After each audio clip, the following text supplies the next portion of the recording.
Hello दोस्तों, नमस्कार। मैं शाहद एजुकेशन चैनल से, जैसा कि आपने थंबनेल देखा, बात करेंगे लोन मोरेटोरियम 3 के बारे में। अपडेट है, कंफर्म है, बिल्कुल कंफर्म हो चुका है। क्योंकि जिस प्रकार से आप देख रहे हैं कि प्रत्येक वीडियो में आपको प्रूफ के साथ बताता रहता हूं कि आज क्या हो रहा है, किस स्थिति में हो रहा है, कौन सी न्यूज आ रही है, किस ढंग से मोरेटोरियम आपको मिलना है। मोरेटोरियम मिलना तो आपको कंफर्म है, रीस्ट्रक्चरिंग भी मिलना कंफर्म, क्योंकि जो रीस्ट्रक्चरिंग है उसी के अंतर्गत मोरेटोरियम है। हो सकता है आरबीआई की नई पॉलिसी ले आए जिसमें मोरेटोरियम डायरेक्ट आपको दे दिया जाए। ये बात अलग की है, ये पॉलिसी आने पर होगा। लेकिन अभी क्या होता है, अभी आरबीआई फाइनेंस मिनिस्ट्री जो है, आपका डीएफएस की जो मीटिंग चल रही है, उस मीटिंग में क्या निकल के आएगा, ये जैसे आता है मैं आपको बताऊंगा। लेकिन अभी मैं अपने वीडियो के माध्यम से ये कहना चाहता हूं, जिस प्रकार से आप देखें, क्रेड ने कहा था कि 6 महीने के लिए हमको मोरेटोरियम देना चाहिए। एनबीएफसी ने कहा है 2022 तक के लिए उनकी क्रेडिट लाइन को बढ़ा देना चाहिए।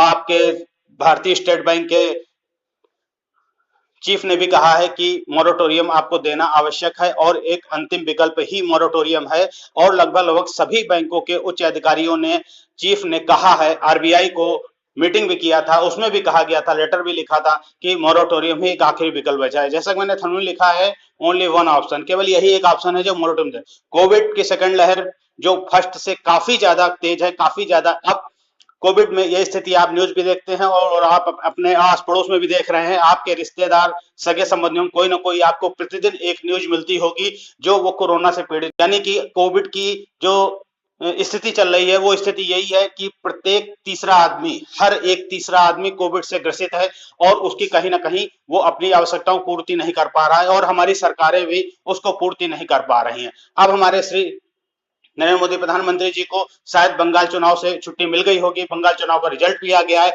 अब देश की जनता के बारे में थोड़ा संज्ञान ले लें, देश की जनता की समस्याओं के बारे में जरा देख लें, क्योंकि बजाज फिनसर्व की किस्त का तो डेट निकल गया, उसमें तो लोगों को पेनल्टी लग ही चुकी है। अब और भी तमाम जिनकी किस्तें लगी हुई हैं, जैसे होम क्रेडिट है और जो होम लोन वाले हैं, किसी प्रकार के लोन है, इसके लिए सीतारमन जी को लिखा भी गया है कि एनपीए को एक्सटेंड कर दिया जाए। आपको स्क्रीन पे दिखा सकता हूं, और नहीं अगर आपको इस पर दिख रहा है तो आप पिछले लास्ट वीडियो में जाके देख लें, उसमें भी कहा गया है कि एनपीए के समय को और एक्सटेंड कर दिया जाए। जैसा कि कल विशाल तिवारी ने के उसमें ट्वीट में भी मैंने आपको दिखाया था, विशाल तिवारी जी ने भी कहा था कि 1 साल के लिए कम से कम एनपीए के टाइमिंग को एक्सटेंड कर दिया जाए। मोरेटोरियम देना ही एक आखिरी विकल्प है भारत सरकार को। और अब और कितने प्रूफ चाहिए आरबीआई को और फाइनेंस मिनिस्ट्री को, और कितनी रिक्वेस्ट लेंगे आरबीआई और फाइनेंस मिनिस्टर और हमारी भारत सरकार की मोरेटोरियम एक्सटेंड करे।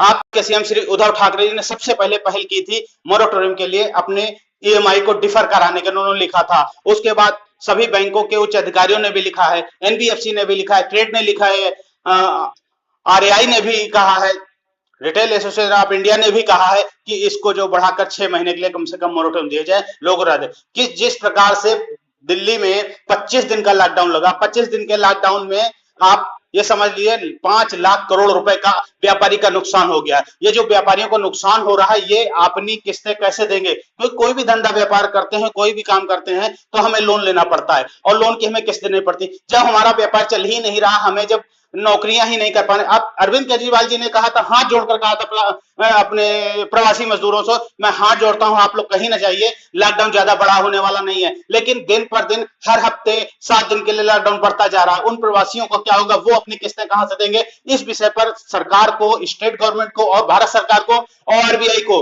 अब संज्ञान लेना चाहिए, क्योंकि बहुत स्थिति खराब हो चुकी है। अब शायद समय मिल गया होगा हमारे प्रधानमंत्री जी को, प्लीज अब हमारी जनता के बारे में सोचें, हमारे जनता की राहत के बारे में सोचें और इस कोविड सेकंड की लहर से निजात पाने के लिए कुछ राहत का जरूर पैकेज लाएं और देश की जनता को राहत दें। आपको वीडियो कैसा लगा? वीडियो में अगर आपको अच्छा लगा हो तो प्लीज चैनल को सब्सक्राइब कर लीजिएगा और वीडियो को शेयर जरूर करिएगा। जय हिंद, जय भारत।